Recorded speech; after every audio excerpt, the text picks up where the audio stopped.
ఈ గౌరీకు నుంచి మనకు మా బృందము కేదార్నాథ్ అనేటువంటి క్షేత్రానికి బయలుదేరినాము. మరి కేదార్నాథ్ క్షేత్రము భారతదేశంలో ద్వాదశ జ్యోతిర్లింగాలలో అందులో ఒకటిగా ప్రసిద్ధ పుణ్యక్షేత్రంగా కేదారేశ్వర జ్యోతిర్లింగం విరాజిల్లుతుంది.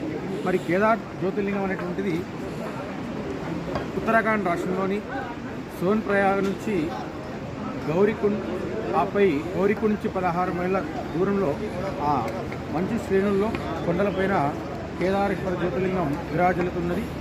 ఈ కేదారేశ్వర జ్యోతిర్లింగం ఉత్తరాఖండ్ రాష్ట్రము రుద్రప్రయాగ జిల్లా గౌరీకుండ్ గ్రామ ప్రాంతానికి 16 మైళ్ళ దూరంలో